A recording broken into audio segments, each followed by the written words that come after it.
I don't know if Sergeant Shadow's got any questions that he wants to ask, but I've got a couple that's come to mind.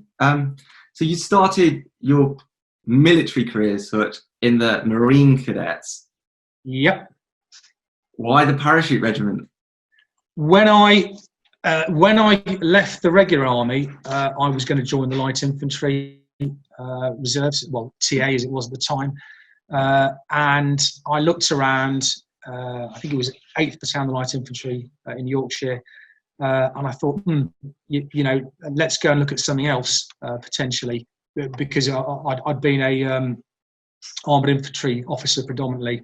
And 4 Para was in Leeds and Pudsey. I was living in Wakefield. I went along for an open evening, and I was just really, really impressed. It was like walking into a regular unit in terms of the guys and everything else. So I decided that I'd do that, which I did. Transferred across. I did P Company. I did P Company twice. The first time I did it, and this is probably a lesson for the younger people out there, about resilience, is I did P Company in, it must have been February 1995. I was very fit back then. I had no problems covering the distances, but one of the events, the 10 miler, I got to about 9.5 miles and I was totally burnt out, and I got put in the wagon. And then I had to do, the annoying thing was I then had to do all the rest of the tests, which I passed on the 3.5 day, 4-day P Company. So officers have to pass all the events quite rightly. So I went away, having failed P Company the first time, came back, didn't do any more training because I knew exactly what I'd done wrong. I hadn't drunk enough fluid, and piled in on the 10 miler. Went back and I got through no problems. Ironically enough, with the Mason brothers, I believe were on the same P Company. In fact, no, that's wrong. They were a P Company shortly after me when I was running recruits. So that's why I joined 4 Para. It was something different. The opportunity to do military parachuting, which is a whole different ball game from civilian sports parachuting. Don't let anyone tell you anything different. And I honestly say I've time with Parachute Regiment Reserve, as it's now called, 4 Para, and worked with some great people and been to some amazing places. In fact, I travelled more with the Army Reserve than I did with the regular army. I had to turn down opportunities to go to Australia with 4 Para. I've been to the States twice with 4 Para. We were the first British military troops British military to parachute into Switzerland as well with 4 Para. Got the chance to jump at Arnhem on the memorial events there that they're held every year. And I was very, very fortunate to be privileged to be given the opportunity to command 4 Para's first sub-unit deployment since the Second World War in Iraq. So yeah, absolutely fantastic opportunities that I've had with the Army Reserve and the regular army, but particularly with the Army Reserve over the last 25 years. There you go, 26 years I think it is, whatever. I think that's really interesting because when you look back kind of like at media coverage and people's perception of the TA then, I think it's a lot has changed over the past 10, 15 years. So maybe some of our cadets won't really appreciate it, but especially a lot of people's perception of the TA, Territorial Army, back then was that it was more of a Saturday and Sunday club, whereas I think you've just shown that it is a really eventful organisation and really impactful and really important. Do you think that perception has started to change a lot now? I think during what was known as Optelic and Opheric, which was the conflict in Afghanistan and Iraq, that totally changed the sort of outlook on the Army Reserves. As an ex-regular soldier, I remember some of my colleagues, and I may have been guilty myself, for talking about using that awful phrase, stabs and all the rest of that, really quite derogatory towards the Territorial Army. But my own experience in the regular army was those reserve officers, TA officers, who came to work with the regular army, and one in particular who was in my company. They were very, very professional. And the TA, as it was then, is like any organisation. You get the very good, the perfectly adequate, and the not so good. But I think what happened with the conflicts in Iraq, Gulf War One, Gulf War Two, and then Afghanistan, was it professionalised the Army Reserve because people were asked to step up to the mark. My own take, whilst I'm probably accused of being biased, was I found Fort Parrot to be very professional when I joined them as a ex-regular officer, and they weren't the Saturday and Sunday club. Yes, they did play hard, but they were very professional, and because they had the bar of P Company, you didn't just turn up, get given your maroon beret, and off you go. So I think the standing of the Army Reserve now, it is transformed as a result of what happened in Iraq and Afghanistan. At one stage, I think it was just under 20% of deployed forces, certainly in Iraq, from my experience, were Army Reserve. And we couldn't, I say we, the British Army could not, or it would have been very difficult to sustain those long kind of expeditionary operations in Iraq and in Afghanistan without that 15 to 20% of reservists. Otherwise, regulars would be going round and round in a constant circle and reach burnout. So I think the Army Reserve is a different kettle of fish to what it was when I joined it, and only continues to improve. I think is probably the fairest way to say that. And I can say that because I've still got my foot in the reserve camp. I'm a staff officer at 7th Brigade, and will be taking on a new role there in September as a community engagement SO1. So I'll be working a lot closer again with the regular Army and Reserve forces, which make up a large part of what we call 7th Brigade within our area. So a long answer to that one. No, it's much appreciated.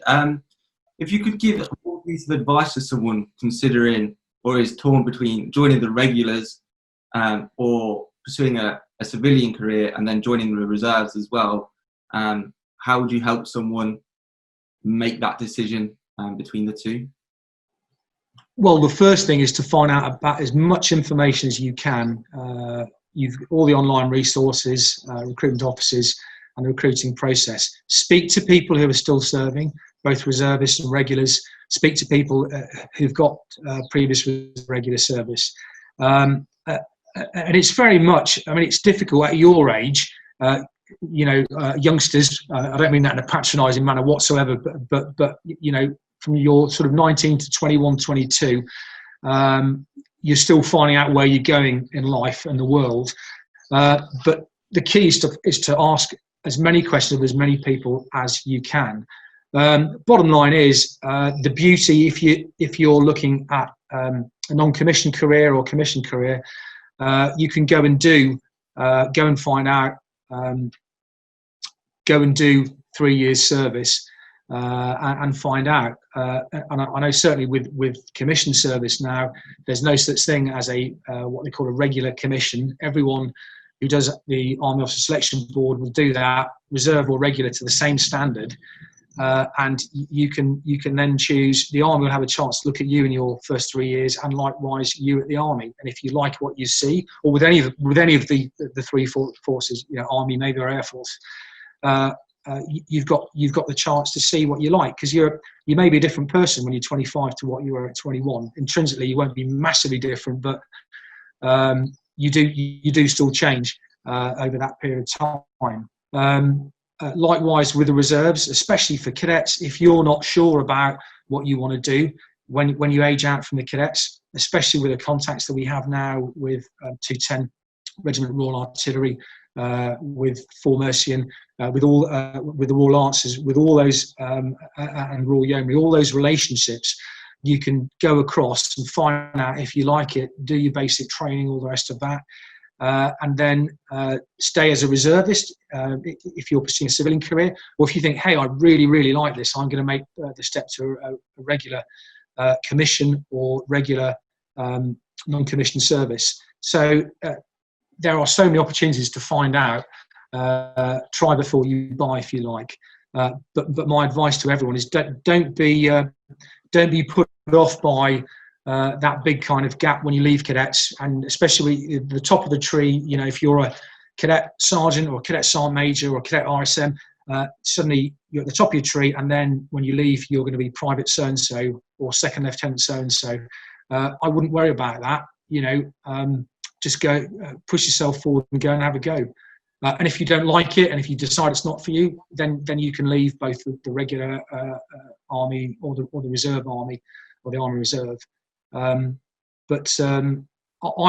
think to sum it up for people considering those kind of careers, I'm 53 now. I would do it all again without a shadow of a doubt. Probably, with the knowledge I have now, I would probably make some wiser decisions than I did in the past, like we all do when we're younger. We do things where we think, actually, that probably wasn't a great thing to do. But that comes with experience. But there you go.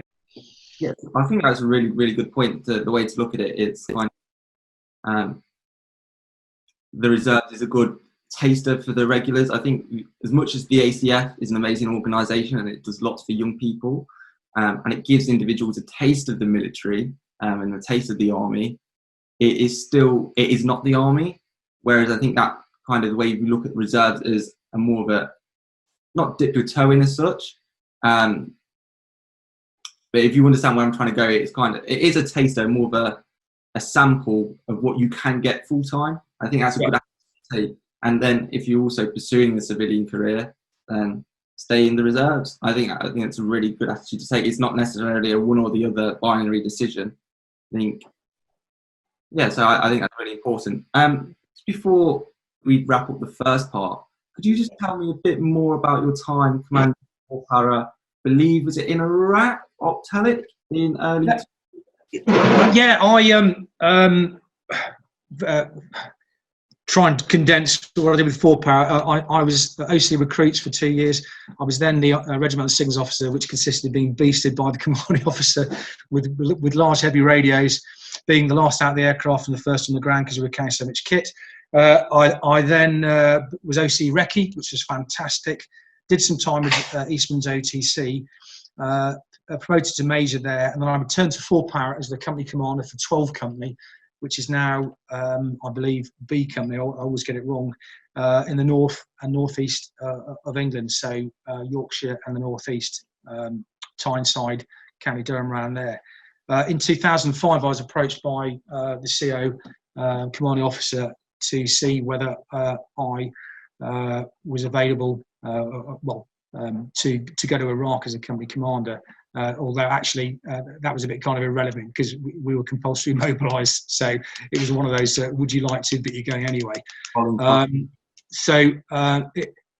That said, it was a huge privilege, and I've said this before to adults, to command, whether you're a Section 2 IC or whether you're a brigadier or a 4-star general, is an absolute, it's a privilege. It's not a right, and with that privilege goes huge responsibilities. So I was mobilised. We did about 2 months pre-deployment training with 4 Para.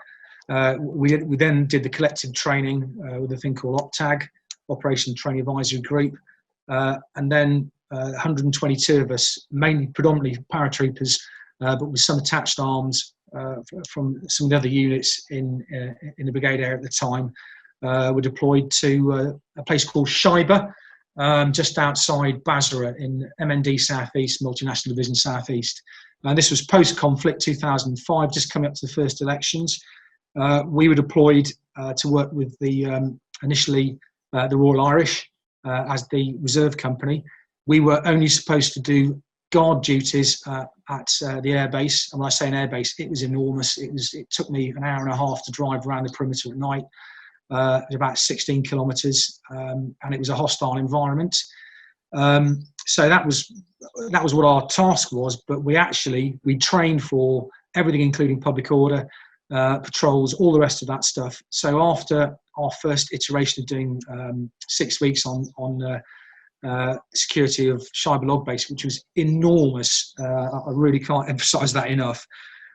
We then took on all the other rotations of the regular companies. So we were doing some work on guarding the divisional temporary detention facility. We also worked on patrols company, and we did the escorts duty, which was making sure that all the supplies from Kuwait could safely get up to what was an enormous, it was a main British log base in southern Iraq. So, and that wasn't just driving along in Land Rovers with some oil tankers. It was a lot more than that because of the high threat level out there.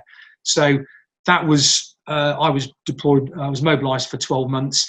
As I say, I had tremendous privilege to work with some great people. My soldiers, my NCOs, and my company officers really did excel themselves. And we were indistinguishable from our regular counterparts. And in fact, that's the feedback we received from OPTAG when they came out. The comment I seem to remember was that the only thing that sets you apart is your DZ flash, is black as opposed to maroon, blue, or green 3-para. And that was talking about all my soldiers. So that was a really interesting time. I never thought when I left the regular army I'd go on ops again, let alone command a company of Parachute Regiment soldiers. And it was a tremendous privilege. Extremely hard work, very long hours, especially at the start when we were taking over from another Army Reserve company, another TA company. It was a very interesting time, and put me off holidays, beach holidays for a long time with all the sand. But apart from that, the important thing was everyone came back. Everybody went out, came back intact. So we were very fortunate, and that wasn't the case for a lot of other soldiers that we saw coming through being repatriated at Shiver Log Base. An interesting time. Even got to meet the Defence Secretary John Reid and Tony Blair when I was out there, which is quite interesting. As I say, a great privilege to command men and women in operations, and one that I never thought I'd have again when I left the regular army in 1995. That was my time with Casino Company with 4-para in Iraq. It's really interesting, sir. Thank you for that. And what we're going to do now is take a quick break before we come back and discuss a bit more about what you're doing now in your day job and your role within the ACF. And then we'll take some break. Okay.